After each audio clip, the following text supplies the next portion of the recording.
नमस्कार, स्वागत है आप सब लोगों का मेरे चैनल स्टार्टिंग फ्रॉम स्क्रैच पे। आशा करता हूँ आप सब लोग बहुत ही अच्छे होंगे। तो ये जो वीडियो है ये बेसिकली करंट अफेयर्स का है।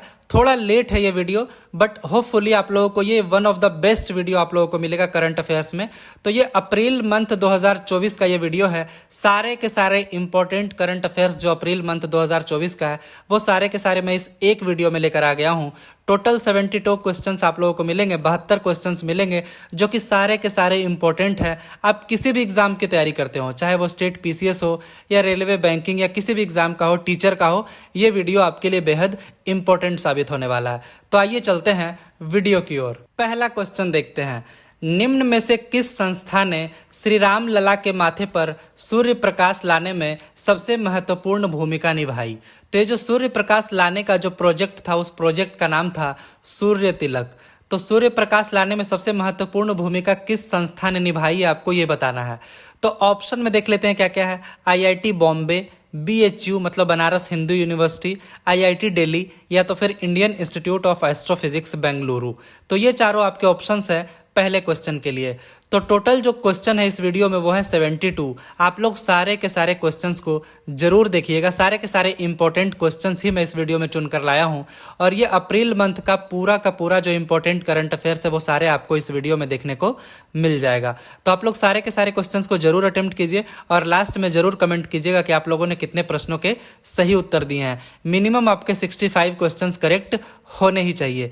तो पहला जो क्वेश्चन है, इतना इंपॉर्टेंट क्वेश्चन है, इसका जो करेक्ट आंसर है वो है option D, Indian institute of astrophysics Bengaluru जो कि कर्नाटका में है। उसने सबसे महत्वपूर्ण भूमिका निभाया है श्री राम लला के माथे पर सूर्य प्रकाश लाने में। आइए इसको और डिटेलिंग में देख लेते हैं। तो इस प्रोजेक्ट का नाम था सूर्य तिलक प्रोजेक्ट और ये इतना इंपॉर्टेंट इसलिए है कि श्री राम नवमी जो डे होता है, राम नवमी दिवस होता है, उसी दिन ये तिलक आना होता है। तो अब आप सोचिए कि उस दिन सूर्य किस दिशा से, मतलब कहाँ पे रहेगा, एग्जैक्ट पोजीशन क्या रहेगा और वहाँ से कैसे एग्जैक्टली वो तिलक श्री राम लला के माथे पर आएगा। तो एक बहुत ही बड़ा प्रोजेक्ट था, बहुत ही मुश्किल प्रोजेक्ट था। तो उसको ये किया है किस इंस्टीट्यूट ने? Indian institute of astrophysics Bengaluru ने। अब कुछ चीज़ें और जान लेते हैं। जो प्राण प्रतिष्ठा सेरेमनी था, कॉन्सेक्रेशन सेरेमनी था श्री राम लला का, वो हुआ था 22 जनवरी 2024 को। तो ये डेट आप लोग याद रखिएगा, ये काफ़ी डेट इंपॉर्टेंट है। और जो राम लला के जो मूर्ति है, उसके जो मूर्तिकार हैं वो कौन है? तो वो हैं अरुण योगीराज जी। तो ये आप लोग ध्यान रखिएगा। आइए देखते हैं दूसरा क्वेश्चन। आरबीआई का स्थापना दिवस किस दिन मनाया जाता है? रिजर्व बैंक ऑफ इंडिया का फाउंडेशन डे। तो ये मनाया जाता है 1 अप्रैल को हर साल। तो दूसरा का ऑप्शन ए करेक्ट हो जाएगा। थोड़ा और डिटेल जान लेते हैं कि इसकी स्थापना कब हुई थी। 1 अप्रैल 1935 को आरबीआई का स्थापना हुआ था। तो ये है क्या आरबीआई? तो ये जो भारत का जो सेंट्रल बैंकिंग इंस्टीट्यूशन है वो है सेंट्रल बैंक, केंद्रीय बैंक है आरबीआई। और इसको क्या है, इस साल आरबीआई अपना 90th ईयर, 90वां साल ये मना रहा था अपने स्थापना का। 1 अप्रैल 2024 को 90 साल हो गए थे आरबीआई का स्थापना हुए। अब सर ऑसबोर्न स्मिथ जो है, ओ स्मिथ, ये आरबीआई के पहले गवर्नर थे। अभी के जो करंट गवर्नर है वो हैं शक्तिकांत दास जी। आरबीआई का जो सेंट्रल ऑफिस है पहले ये कोलकाता में था, लेकिन बाद में इसको मुंबई शिफ्ट कर दिया गया 1937 में। मतलब आरबीआई का जो हेडक्वार्टर कह लीजिए वो कहाँ है, वो है मुंबई में, और ये शिफ्ट हुआ था 1937 में। आइए देखते हैं तीसरा क्वेश्चन। 1 अप्रैल को किस भारतीय राज्य का स्थापना दिवस भी मनाया जाता है? 1 अप्रैल को तो देख लिया आरबीआई का फाउंडेशन डे मनाया जाता है, बट किसी राज्य का स्थापना दिवस भी है 1 अप्रैल को। तो वो कौन सा राज्य है? तो वो राज्य है उड़ीसा। तीसरा का यहाँ पे ऑप्शन सी करेक्ट हो जाएगा। अब ये क्या है? उड़ीसा डे या तो फिर उत्कल दिवस, ये सेलिब्रेट किया जाता है 1 अप्रैल को।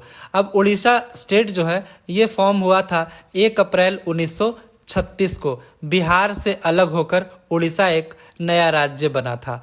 तो अब इसमें क्या है, हर साल ये मनाया जाता है उड़ीसा, क्योंकि एक सेपरेट स्टेट बना था। बिहार और उड़ीसा प्रोविंस से अलग होकर उड़ीसा एक प्रोविंस अलग बन गया था 1 अप्रैल 1936 को। बाद में फिर बिहार से झारखंड भी अलग हुआ, आप लोग जानते हैं।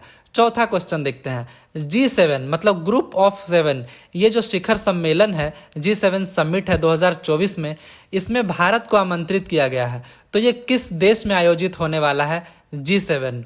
तो ये आयोजित होने वाला है इटली में। चौथा का ऑप्शन सी करेक्ट हो जाएगा। अब G7 में इंडिया तो पार्ट है नहीं, मतलब ग्रुप ऑफ 7 में कौन कौन से हैं यहाँ पे आप पिक में देख सकते हैं, Canada, France, Germany, Italy, Japan, UK और यूएस।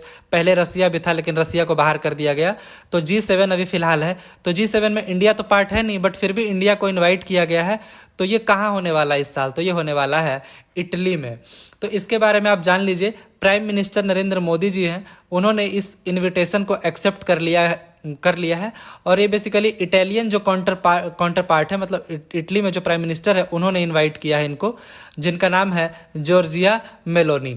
तो ये 50वां G7 समिट इस बार होने वाला है, और ये होने वाला है पुगलिया, इटली में। जो 49 था, मतलब पिछला जो G7 समिट था वो हुआ था जापान में, और जो अगला होने वाला है 51वां, वो ऑलरेडी शेड्यूल्ड हो चुका है, वो होने वाला है कनाडा में। तो ये आप लोग ध्यान रखिएगा।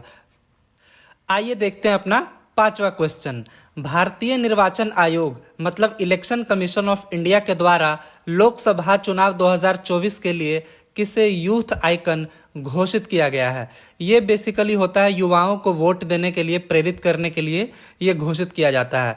तो यहाँ पे ये घोषित किया गया है आयुष्मान खुराना जी को, जो कि बॉलीवुड के एक बहुत ही फेमस एक्टर है। यहाँ आप इनका पिक्चर देख सकते हैं। और इस साल का जो चुनाव हो रहा है लोकसभा 2024 का, इसका जो टैग लाइन है वो है चुनाव का पर्व, देश का गर्व। आइए देखते हैं 6ठा क्वेश्चन।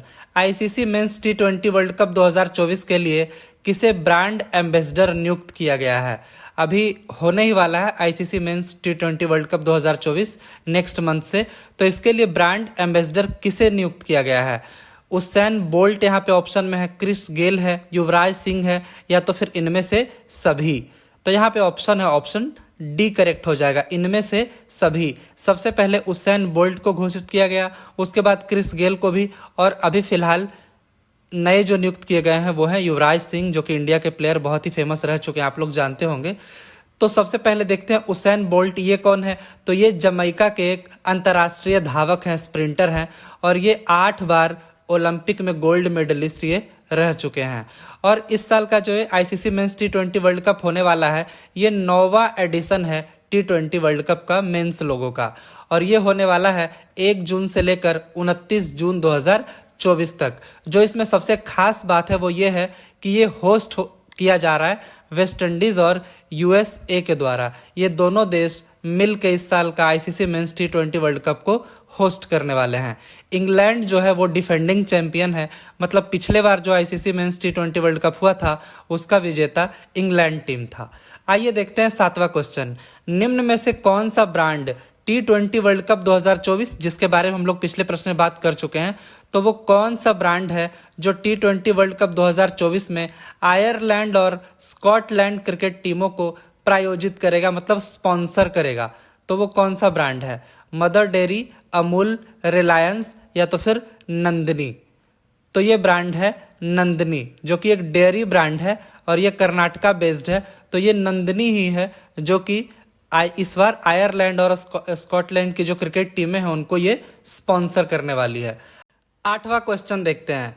किस महिला क्रिकेटर ने Wisden leading cricketer of the year 2024 का खिताब जीता है? तो ये महिला क्रिकेटर हैं नेट साइवर ब्रंट, जिनका यहाँ पे आप पिक्चर देख सकते हैं। तो 8वां का ऑप्शन बी करेक्ट हो जाएगा। अगर मेल की बात करें पुरुषों में, तो ये हैं ऑस्ट्रेलिया के कैप्टन पैट कमिंस ने जीता है ये अवार्ड। और फीमेल की बात करें तो इंग्लैंड के जो ऑलराउंडर है नेट साइवर ब्रंट, जो हम लोग ऑलरेडी ऑप्शन में देख चुके हैं, इन्होंने जीता है Wisden leading cricketer in the world का अवार्ड। आइए देखते हैं 9वां question. World anti doping agency, short में कहते हैं वाडा, तो इसकी रिपोर्ट के अनुसार वर्ष 2022 में डोपिंग के सबसे अधिक मामले किस देश से हैं? डोपिंग क्या होता है पहले आप ये जान लीजिए। तो ये एक्चुअली उस तरीके के ये पदार्थ होते हैं जिसको खाने से ना खिलाड़ियों की जो शारीरिक क्षमता है वो बढ़ जाती है। तो मैच के पहले खिलाड़ी लोग इस तरह के पदार्थ यूज़ करते हैं, तो वो एक्चुअली मना है यूज़ करना। तो वो यूज़ करने में किस देश के खिलाड़ी सबसे ज़्यादा हैं, मतलब टॉप पे हैं, तो वो हैं इंडिया के खिलाड़ी। एक तरह से ये चीटिंग माना जाता है। तो इंडिया के खिलाड़ी डोपिंग के मामले में 2022 में सबसे ज़्यादा रहे हैं। आइए देखते हैं इसका कुछ डिटेल।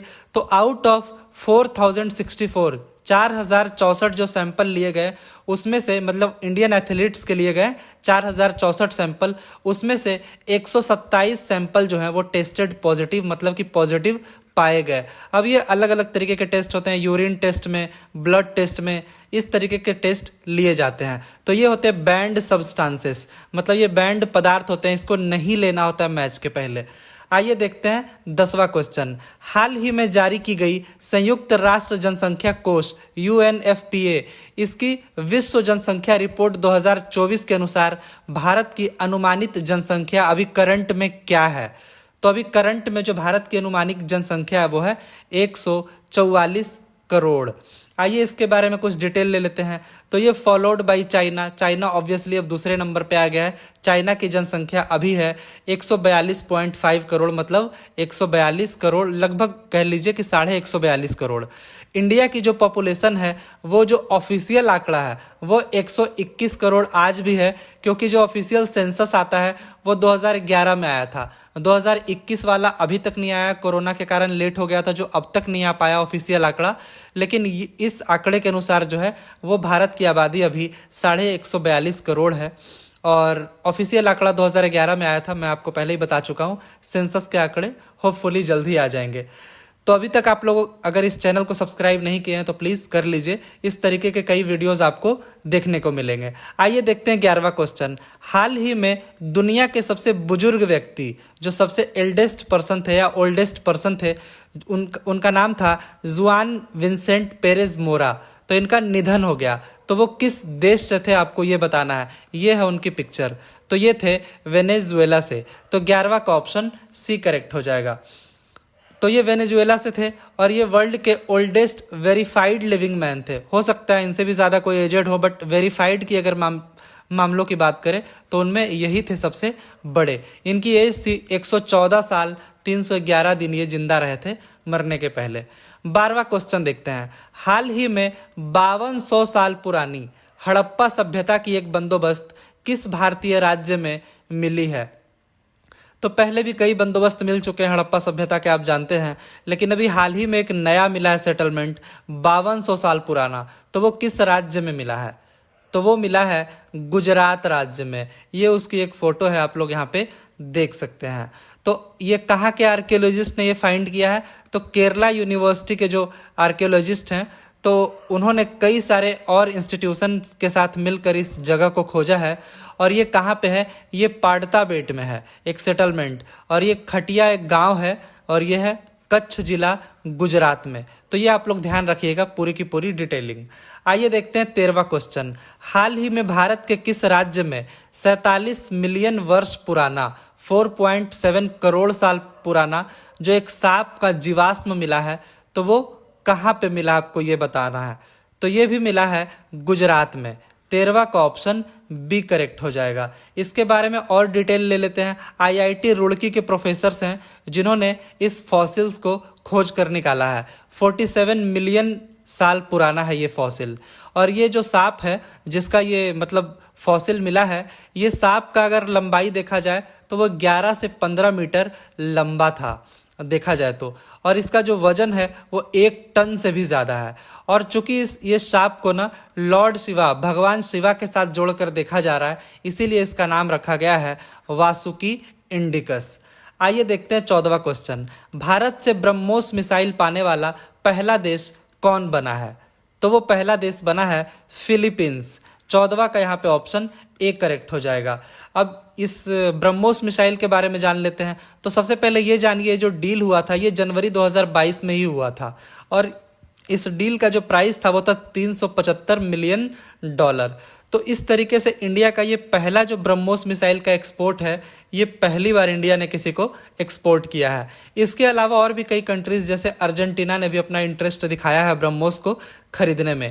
ये ब्रह्मोस जो बना था वो इंडिया और रसिया का ज्वाइंट वेंचर था। और उसमें ये ब्रह्मोस मिसाइल बना था। तो ये जो ब्रह्मोस है ये सुपरसोनिक क्रूज मिसाइल है और इसको आप कहीं से भी लॉन्च कर सकते हैं। सबमरीन जो कि पानी के अंदर होता है वहाँ से भी लॉन्च कर सकते हैं। शिप ये भी पानी में होता है लेकिन ये पानी के ऊपर होता है तो यहाँ से भी आप लॉन्च कर सकते हैं। एयरक्राफ्ट हवाई जहाज से भी लॉन्च कर सकते हैं और जमीन से भी आप इसको लॉन्च कर सकते हैं। आइए देखते हैं 15वां क्वेश्चन। काफ़ी इंपॉर्टेंट क्वेश्चन है ये। भारतीय नौसेना का नया प्रमुख किसे नियुक्त किया गया है? इंडियन नेवी के नए चीफ कौन बने हैं? तो ये बने हैं एडमिरल दिनेश कुमार त्रिपाठी। ये इनकी तस्वीर है, ये जब शपथ ग्रहण कर रहे थे उस समय की इनकी ये तस्वीर है इनकी माँ जी के साथ। तो इनके बारे में और डिटेल ले लेते हैं। तो जो फॉर्मर जो चीफ थे नेवी के वो थे एडमिरल हरि कुमार। अब इन्होंने चार्ज ले लिया है, दिनेश कुमार त्रिपाठी जी ने 30 अप्रैल को ये चार्ज ले लिए और पहले ये वाइस चीफ थे नेवी के। तो अभी अगर आर्मी चीफ की बात करें तो वो है Manoj Pandey ji.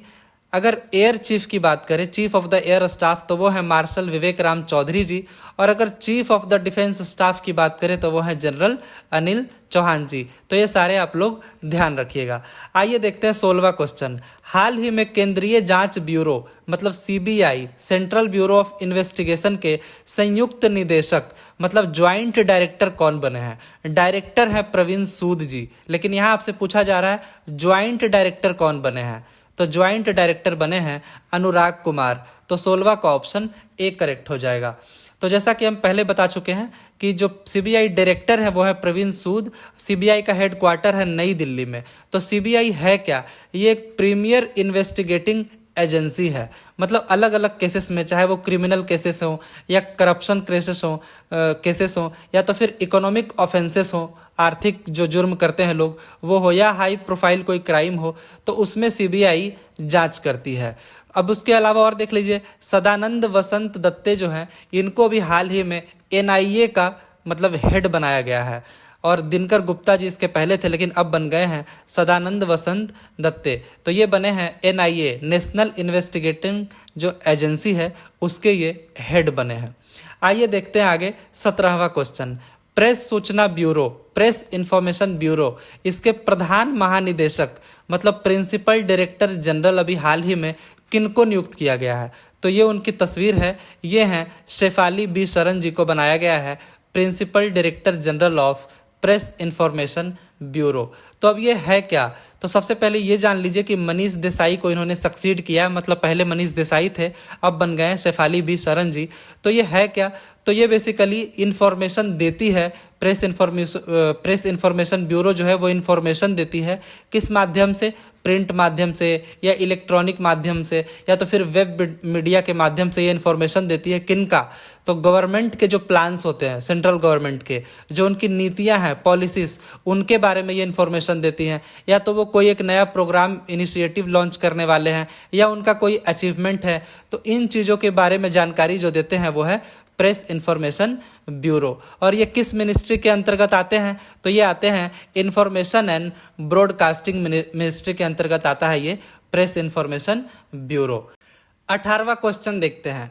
National security guard का महानिदेशक किसे नियुक्त किया गया है? मतलब नेशनल सिक्योरिटी गार्ड के डायरेक्टर जनरल अभी हाल ही में किन्हें नियुक्त किया गया है? तो ये नियुक्त किए गए हैं नलिन प्रभात जी। ये इनकी तस्वीर है, इसके पहले थे दलजीत सिंह चौधरी जी। तो 18वां का ऑप्शन ए यहाँ पे करेक्ट हो जाएगा। तो अब ये एनएसजी है क्या? तो ये देश की जो प्रीमियर काउंटर टेररिज्म जो कोई फोर्स है तो वो है एनएसजी। मतलब आतंकवादियों से लड़ने के लिए जो सबसे प्रीमियर जो एजेंसी है वो है एनएसजी। या तो फिर काउंटर हाईजैक फोर्स भी है, मतलब कहीं पे हाईजैक कर लिया गया किसी प्लेन को, किसी बिल्डिंग को, तो एनएसजी जो है उससे लड़ने के लिए सबसे जो मेन एजेंसी है वो है एनएसजी। तो अभी बन गए हैं नलिन प्रभात जी। इसके पहले थे, पहले ही बात कर चुके हैं, दलजीत सिंह चौधरी जी। आइए देखते हैं 19वां क्वेश्चन। हाल ही में विप्रो के मुख्य कार्यकारी अधिकारी मतलब चीफ एग्जीक्यूटिव ऑफिसर सीईओ और प्रबंध निदेशक मतलब मैनेजिंग डायरेक्टर अभी हाल ही में कौन बने हैं? तो ये बन गए हैं श्रीनिवास पल्लिया जी। ये इनकी तस्वीर है, आप लोग देख सकते हैं। 19वां का ऑप्शन ए करेक्ट हो जाएगा। तो इन्होंने सक्सीड किया है थियरी डेला पोर्टे को। और विप्रो जो है वो शॉर्ट फॉर्म है, जो पहले इसका नाम था western Indian palm refinery oil, इसी का शॉर्ट फॉर्म है विप्रो। इसके जो ऑनर है वो हैं अजीम प्रेम जी। आइए देखते हैं 20वां क्वेश्चन, एसोचैम के नए अध्यक्ष कौन बने हैं। तो एसोचैम के जो नए अध्यक्ष बन गए हैं वो हैं संजीव नायर जी। अब एसोचैम का फुल फॉर्म क्या होता है, associated chambers of commerce and industry of India. तो संजय नायर जो हैं ये रिप्लेस किए हैं अजय सिंह को। अब एसोचैम का जो हेडक्वार्टर है वो है न्यू दिल्ली में। एसोचैम का स्थापना हुआ था 1920 में और ये बेसिकली इंडिया की जो इंडस्ट्री है उसको एक वैल्यू देने के लिए इसको बनाया गया एसोचैम को, मतलब एक नया स्थान बने इंडियन इंडस्ट्री का वर्ल्ड मार्केट में, तो वो काम करती है एसोचैम। और इंडियन इंडस्ट्री से रिलेटेड जो रूल्स हैं वो भी एसोचैम देखती है, मतलब पूरे इंडस्ट्री को देखती है एसोचैम। आइए देखते हैं 21वां, हाल ही में automotive tyre manufacturers association, ATMA इसको शॉर्ट में कहा जाता है, इसके अध्यक्ष कौन बन गए हैं। तो इसके अध्यक्ष बन गए हैं अर्नब बैनर्जी। 21वां का ऑप्शन ए करेक्ट हो जाएगा। 22वां क्वेश्चन देखते हैं, इजिप्ट के राष्ट्रपति कौन बने हैं। तो इजिप्ट के राष्ट्रपति बने हैं अब्दुल फतह अल सीसी। तो ये एक्चुअली पहले भी राष्ट्रपति थे, ये इनका तीसरा टर्म है, 6 साल के लिए तीसरी बार बन गए हैं राष्ट्रपति। अभी चुनाव हुए थे इजिप्ट में, तो अब्दुल फतह अल सीसी बन गए हैं इजिप्ट के राष्ट्रपति तीसरी बार। आइए देखते हैं 23वां क्वेश्चन, हाल ही में जुडिथ सुमिनेवा तुलुका ये निम्न में से किस देश की पहली महिला प्रधानमंत्री बनी है, फर्स्ट फीमेल प्राइम मिनिस्टर। तो ये बनी है DR कॉन्गो की, democratic Republic of the Congo की ये फर्स्ट फीमेल प्राइम मिनिस्टर बनी है जुडिथ सुमिनेवा तुलुका। तो यहाँ पे ऑप्शन ए करेक्ट हो जाएगा। 24वां देखते हैं, हाल ही में लॉरेंस वोंग ये किस देश के प्रधानमंत्री बने हैं। तो ये बने हैं सिंगापुर के प्रधानमंत्री लॉरेंस वोंग। तो 24 का ऑप्शन सी करेक्ट हो जाएगा। 25वां देखते हैं, स्लोवाकिया एक देश है, इसके नए राष्ट्रपति कौन बने हैं। तो ये बने हैं पीटर पेलेग्रिनी। 25वां का यहाँ पे ऑप्शन ए करेक्ट हो जाएगा। 26वां देखते हैं, हाल ही में अहमद अब्दुल्ला अल अहमद अल सबा ये किस देश के प्रधानमंत्री नियुक्त किए गए हैं। अहमद अब्दुल्ला अल अहमद अल सबा, तो ये कहाँ के प्रधानमंत्री बन गए हैं। तो ये बन गए हैं कुवैत के नए प्रधानमंत्री। तो 26वां का यहाँ पे ऑप्शन डी करेक्ट हो जाएगा। 27वां देखते हैं, हाल ही में बसीरो डियोमाए फाय ये किस देश के राष्ट्रपति बने हैं। तो ये बने हैं सेनेगल के राष्ट्रपति। तो 27वां का ऑप्शन यहाँ पे ए करेक्ट हो जाएगा। सारे जो नए अपॉइंटमेंट है वो सारे नए क्वेश्चंस को मैं एक साथ ही ले आया हूँ ताकि आपका सारा कंफ्यूजन एक साथ ही खत्म हो जाए। सारे ही इससे रिलेटेड जो भी क्वेश्चन है उसको लेकर जो कंफ्यूजन है। 28वां देखते हैं, हाल ही में पूर्व प्रधानमंत्री डॉक्टर मनमोहन सिंह जी ये किस सदन से सेवानिवृत्त हुए हैं, मतलब ये जो पार्लियामेंट के किस सदन के ये हिस्सा थे। तो ये एक्चुअली राज्यसभा से ये मेंबर थे, तो वहाँ से ये अब रिटायर हो चुके हैं। तो 28वां का ऑप्शन बी करेक्ट हो जाएगा। 29वां देखते हैं, हाल ही में लक्षद्वीप में अपनी शाखा खोलने वाला कौन सा पहला निजी बैंक है। अब प्राइवेट बैंक कौन सा ऐसा पहला है जो लक्षद्वीप में अपना ब्रांच खोला है। तो वो बैंक है HDFC बैंक। 29वां का यहाँ पे ऑप्शन डी करेक्ट हो जाएगा। आइए देखते हैं 30वां क्वेश्चन, हाल ही में मोपा हवाई अड्डा, मोपा एयरपोर्ट है, उस पर DG यात्रा प्रणाली शुरू की गई, यह किस राज्य में स्थित है। तो ये जो मोपा एयरपोर्ट है यह स्थित है गोवा में, गोवा राज्य में। 30वां का ऑप्शन बी करेक्ट हो जाएगा। तो ये कोई पहला एयरपोर्ट नहीं है, बहुत सारे एयरपोर्ट पे ऑलरेडी चल रहा है DG यात्रा प्रणाली। इसमें यह होता है कि आपको चेक इन में काफ़ी आसानी हो जाती है। बेसिकली आपका फेस ही आपका पासपोर्ट का काम करता है, मतलब आपसे रिलेटेड कोई क्राइम के केसेस तो नहीं है, वो सारा एक बार में तुरंत पता चल जाता है। आपको चेक इन में काफ़ी ईजी हो जाता है DG यात्रा प्रणाली के थ्रू। आइए देखते हैं 31वां क्वेश्चन, हाल ही में किस देश की संसद द्वारा समलैंगिक संबंध को अपराध घोषित करने वाला विधेयक पारित किया गया है। मतलब सेम सेक्स जो रिलेशनशिप होता है उसको क्रिमिनलाइज कर दिया गया उस बिल से। तो ये बिल कौन से देश में पास किया गया है अभी हाल ही में। तो ये पास किया गया इराक में। मतलब इराक में अब कोई संबंध मतलब समलैंगिक है तो उसको क्रिमिनलाइज कर दिया गया, मतलब वो एक क्रिमिनल केस में आ जाएगा, उसको सजा मिल जाएगा। 31वां का ऑप्शन सी करेक्ट हो जाएगा, इराक में ये बिल पास किया गया है। 32वां देखते हैं, पहले हिंदी रेडियो का प्रसारण किस देश में शुरू हुआ है। तो ये शुरू हुआ है कुवैत देश में। 32वां का ऑप्शन डी करेक्ट हो जाएगा। 33वां देखते हैं, हाल ही में एससीओ रक्षा मंत्रियों की बैठक किस देश में हुई? एससीओ मतलब शंघाई कोऑपरेशन ऑर्गेनाइजेशन। तो इसकी जो डिफेंस मिनिस्टर्स की मीटिंग है वो भी हाल ही में किस देश में हुई है? तो ये हुई है 33वां का ऑप्शन सी करेक्ट हो जाएगा, कजाकिस्तान में हुई है। और एक्चुअली कजाकिस्तान में कहाँ हुई? तो अस्थाना में हुई है। आप लोग इसको ध्यान रखिएगा। अब एससीओ में करंटली 9 मेंबर्स हैं। एससीओ में कौन कौन है? China, India, Iran, Kazakhstan, Kyrgyzstan, Pakistan, Russia, Uzbekistan, Tajikistan. Initially इसमें क्या था? इसका नाम था शंघाई 5, क्योंकि इसमें 5 ही मेंबर थे। बाद में बढ़ते बढ़ते इंडिया, पाकिस्तान भी ऐड हुए, ईरान ऐड हुआ, इस तरीके से ऐड होते होते अभी टोटल 9 मेंबर हो गए हैं एससीओ में। इसका जो सेक्रेटेरिएट है वो है बीजिंग, चाइना में। ऑफिशियल लैंग्वेज है रसियन और चाइनीज। आइए देखते हैं 34वां। हाल ही में दुनिया का पहला परमाणु ऊर्जा शिखर सम्मेलन कहाँ आयोजित किया गया? First nuclear energy summit. तो ये ऑर्गेनाइज कहाँ किया गया? तो ये किया गया है बेल्जियम में। एक्चुअली ब्रजल्स में, बेल्जियम की राजधानी ब्रजल्स में, वहाँ ये पहली बार ये ऑर्गेनाइज किया गया। इसका ऑब्जेक्टिव क्या था? तो इसका ऑब्जेक्टिव था कि जो सभी पार्टिसिपेटिंग जो सरकारें हैं इसमें, उनको अपनी स्ट्रेटजी और प्लान दिखाना है, बताना है।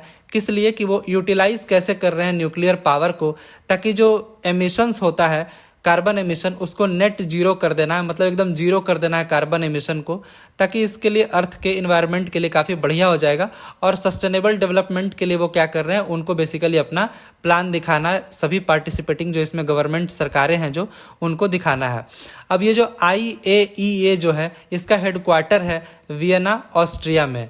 और जो समिट है ये अरेंज किया गया था IAEA, इसका फुल फॉर्म होता है इंटरनेशनल एटॉमिक एनर्जी एजेंसी, इसका फुल फॉर्म होता है, और बेल्जियम, इन दोनों के द्वारा इस समिट को आयोजित किया गया था।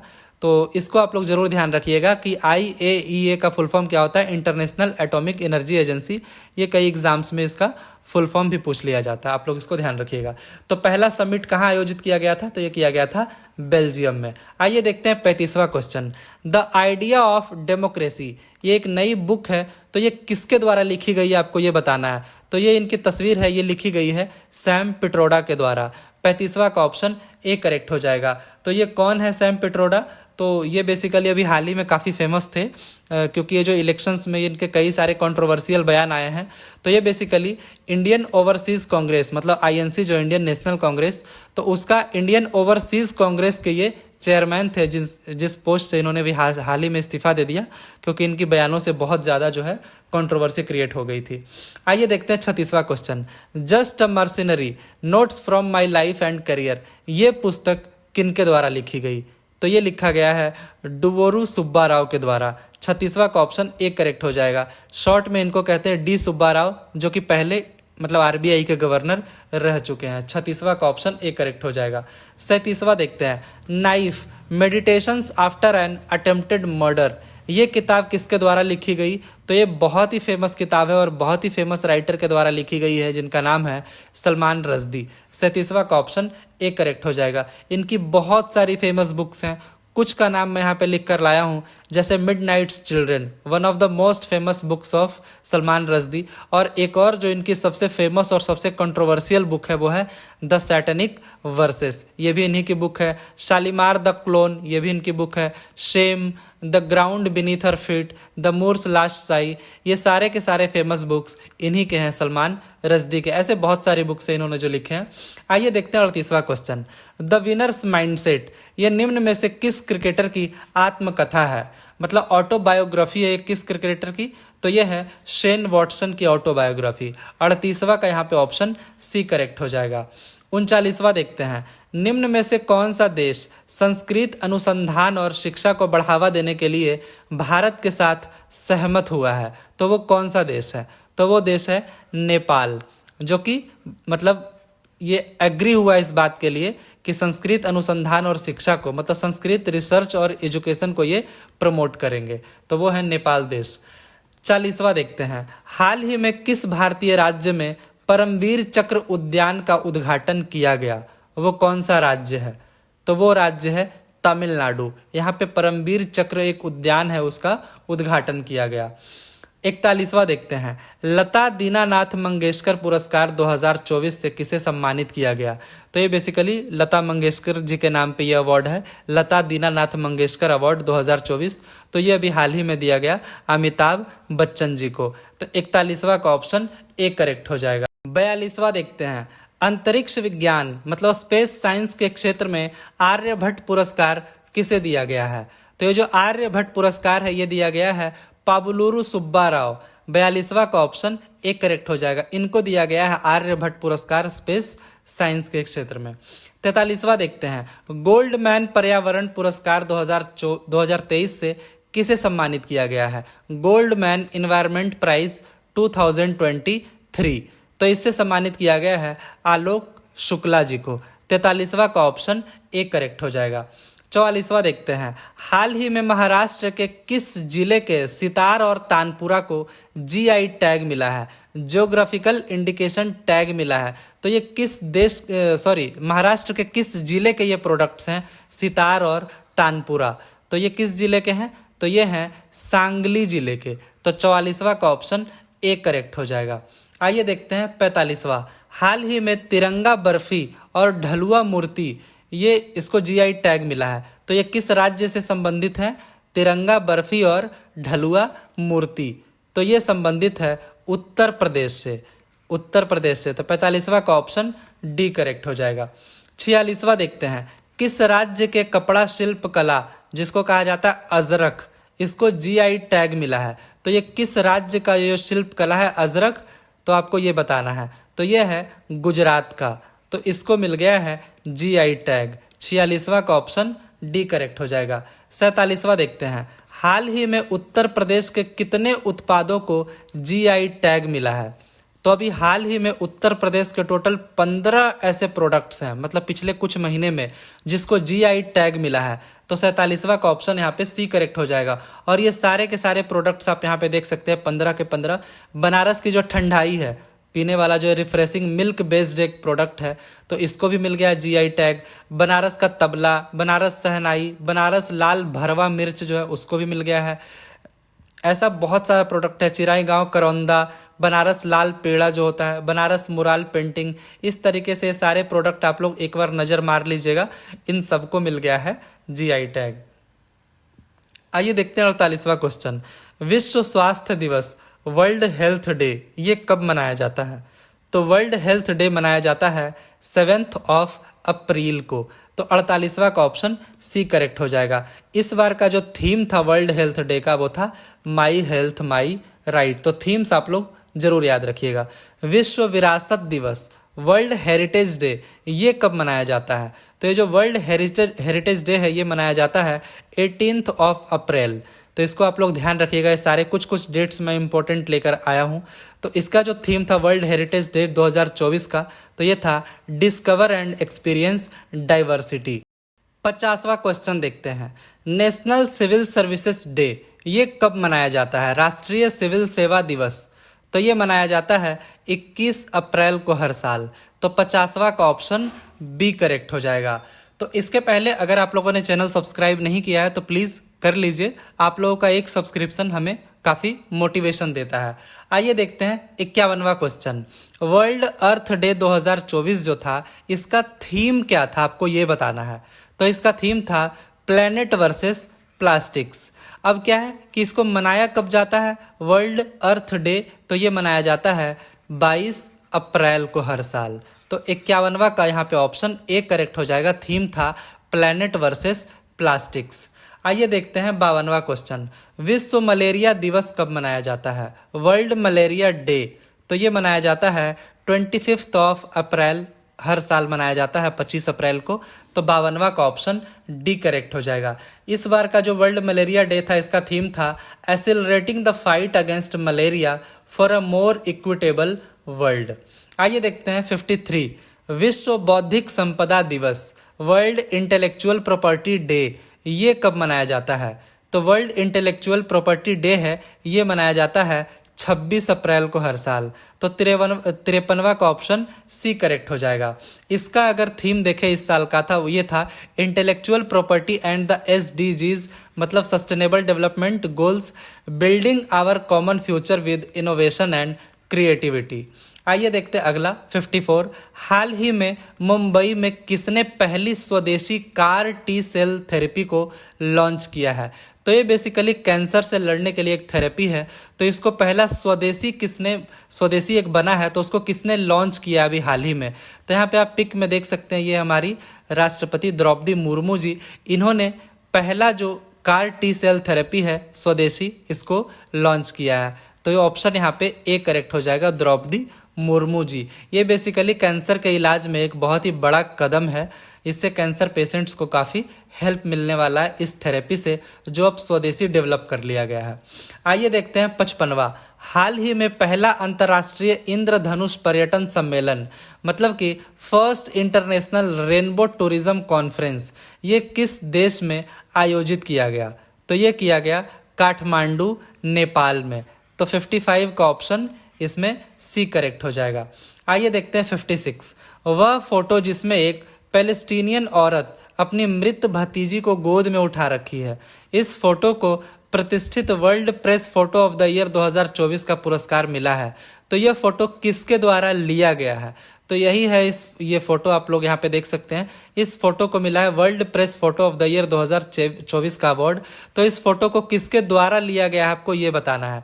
तो ये लिया गया मोहम्मद सलेम जी के द्वारा। तो 56वां का ऑप्शन सी करेक्ट हो जाएगा।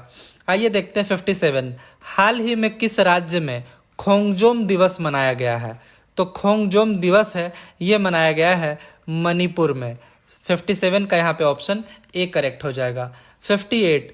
डेटा ट्रैफिक के मामले में दुनिया का सबसे बड़ा मोबाइल ऑपरेटर अब कौन बन गया है? डेटा ट्रैफिक के मामले में तो ये बन गया है रिलायंस जियो। 58 का ऑप्शन सी करेक्ट हो जाएगा। अब इसमें ये जानने वाली बात है कि ये जो वर्ल्ड्स लार्जेस्ट मोबाइल ऑपरेटर है, ये बन गया है रिलायंस जियो डेटा ट्रैफिक के मामले में, लेकिन पीछे किसको छोड़ा है? तो ये है चाइना मोबाइल को इसने पीछे छोड़ दिया गया है। अब इसमें जो टोटल ट्रैफिक है जियो नेटवर्क का, वो हो गया है 40.9 एक्साबाइट्स, जो कि चाइना मोबाइल को छोड़कर ये सबसे आगे हो गया है। अब चेयरमैन और एमडी कौन है रिलायंस इंडस्ट्रीज लिमिटेड के? तो हम सब लोग जानते हैं, वो इंडिया ही नहीं एशिया के सबसे अमीर व्यक्ति हैं, वो है मुकेश अंबानी जी। आइए देखते हैं 59। हाल ही में निम्न में से कौन सा देश आर्टेमिस समझौते में शामिल होने वाला 39वां देश बन गया है? तो आर्टेमिस समझौता क्या है ये हम लोग आगे जान लेंगे, बट पहले ये जान लीजिए 39th मेंबर कौन बन गया है? तो 39th मेंबर बन गया है स्लोवेनिया। 59 का ऑप्शन ए करेक्ट हो जाएगा। तो आर्टेमिस समझौता है क्या? तो ये बेसिकली समझौता है कि पीसफुल यूज, एक मतलब शांतिपूर्वक यूज करना है किसका? सारे जो एस्ट्रोनॉमिकल ऑब्जेक्ट्स हैं, चाहे वो चंद्रमा है, चाहे वो मार्स है, या और भी जो सारे एस्ट्रोनॉमिकल ऑब्जेक्ट्स हैं, तो उसका जो है एक शांतिपूर्वक यूज़ करना है एक सिविल तरीके से। तो उसके लिए समझौता किया गया है पूरे ऑल ओवर वर्ल्ड में फेमस कंट्रीज़ के द्वारा, कि मतलब वहाँ पे हमें लड़ाई झगड़े नहीं करने हैं या तो फिर कुछ गलत यूज़ नहीं करना है ये सारे एस्ट्रोनॉमिकल ऑब्जेक्ट्स का। तो ये एक समझौता है। आइए देखते हैं 60वां। Skytrax world airport awards 2024, इसके द्वारा किस हवाई अड्डे को विश्व के सर्वश्रेष्ठ हवाई अड्डे का अवार्ड मिला है? इस एजेंसी के द्वारा ये अवार्ड मिला है, तो वो कौन सा हवाई अड्डा है जिसको अवार्ड मिला है कि ये विश्व का सर्वश्रेष्ठ हवाई अड्डा है? तो ये है हमाद इंटरनेशनल एयरपोर्ट दोहा, मतलब कतर की राजधानी है दोहा, तो कतर का ये बहुत ही मतलब सबसे मेन एयरपोर्ट है हमाद इंटरनेशनल एयरपोर्ट दोहा। इसको अवार्ड मिला है sky tracks world airport award के द्वारा कि ये दुनिया का सबसे अच्छा एयरपोर्ट है। दूसरे नंबर पे है चंगी एयरपोर्ट सिंगापुर का, तीसरे पे है इंचन एयरपोर्ट सियोल मतलब साउथ कोरिया का, चौथे पे है हैनेदा एयरपोर्ट टोक्यो मतलब जापान का। तो ये सीरीज में मैंने यहाँ पे अरेंज कर दिया है। आइए अगला देखते हैं, दुनिया का सबसे व्यस्त हवाई अड्डा कौन सा है? सबसे जो बिजिएस्ट एयरपोर्ट है, तो वो है Hartsfield Jackson Atlanta international airport USA। ये पहले नंबर पे है जो सबसे बिजिएस्ट एयरपोर्ट है। दूसरे पे है दुबई इंटरनेशनल एयरपोर्ट UAE का। तीसरे पे है Dallas fort worth international airport, ये भी USA का है। चौथे पे है हीथ्रो जो कि UK का है। 62 देखते हैं। डस्ट लिक एक संयुक्त सैन्य अभ्यास है, मतलब एक ज्वाइंट मिलिट्री एक्सरसाइज है जो कि भारत और किस देश के बीच में होता है आपको ये बताना है। तो ये भारत और उज्बेकिस्तान के बीच में होता है। 62 का ऑप्शन यहाँ पे C करेक्ट हो जाएगा, इसको आप लोग ध्यान रखिएगा। आइए देखते हैं 63। पेरिस ओलंपिक्स के लिए क्वालिफाई करने वाली एकमात्र भारतीय भारोत्तोलक कौन है? मतलब ओनली इंडियन वेट लिफ्टर जो क्वालिफाई की है पेरिस ओलंपिक्स के लिए, तो वो कौन है? तो यहाँ पे आप पिक में देख सकते हैं, वो है मीराबाई चानू। 63 का ऑप्शन A करेक्ट हो जाएगा। तो टोक्यो ओलंपिक्स जो पिछली बार हुआ था उसमें ये सिल्वर मेडलिस्ट थी मीराबाई चानू, और ये अब इस बार पहली और सिर्फ एक ही है इंडियन वेट लिफ्टर जो कि क्वालिफाई की है पेरिस ओलंपिक्स 2024 के लिए। इसी साल होने वाला है ओलंपिक्स 2024 में ही। 64वां देखते हैं। हाल ही में राष्ट्रीय पुरुष खो खो चैंपियनशिप ये खिताब किस राज्य ने जीता है? तो ये खिताब जीता है महाराष्ट्र ने। मतलब मेंस जो होता है खो खो चैंपियनशिप नेशनल का टाइटल महाराष्ट्र ने जीता है। 65 एशियन रेसलिंग चैंपियनशिप 2024 जो हाल ही में संपन्न हुई, इसमें भारत ने कुल कितने पदक जीते हैं? तो भारत ने इसमें कुल 9 पदक जीते हैं एशियन रेसलिंग चैंपियनशिप 2024 में। 65वां का ऑप्शन B करेक्ट हो जाएगा। 66 शंघाई तीरंदाजी विश्व कप 2024, शंघाई आर्चरी अवार्ड 2024, तो ये भी अभी हाल ही में संपन्न हुआ। इसमें भारत ने कुल कितने पदक जीते हैं? तो इसमें भारत ने कुल 8 मेडल्स जीते हैं। 66 का ऑप्शन B करेक्ट हो जाएगा। 67 देखते हैं। गोल्फ मास्टर्स टूर्नामेंट 2024 ये किसने जीता है? तो ये जीता गया है स्कॉटिश शेफलर के द्वारा। 67 का ऑप्शन A करेक्ट हो जाएंगे। ये सारे वन लाइनर से आप लोग इसको जरूर ध्यान रखिएगा, किसी भी एग्जाम में आ जाएंगे। तो गोल्फ मास्टर्स टूर्नामेंट 2024 को जीता गया है स्कॉटिश शेफलर के द्वारा। 67 का ऑप्शन A करेक्ट हो जाएगा। 68 लोंगटे त्योहार ये किस राज्य में मनाया जाता है आपको ये बताना है।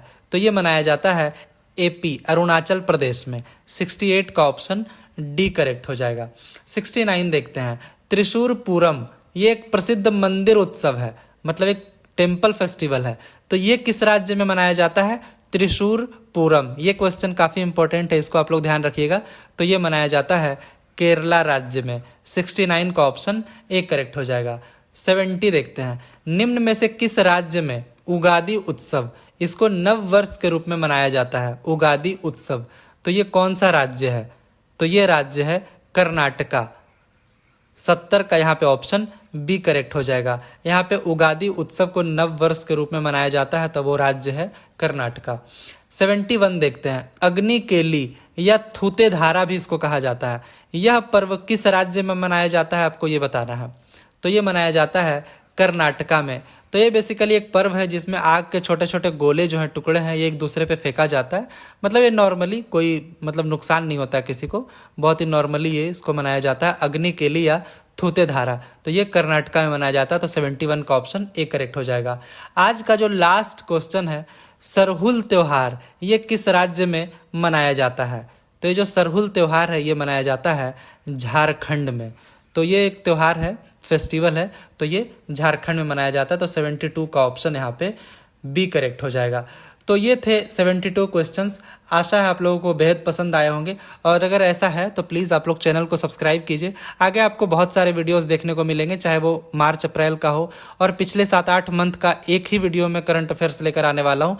तो आप लोग प्लीज़ इस चैनल से जुड़ जाइए, आप लोगों को काफ़ी कुछ सीखने को मिलेगा। Thank you so much.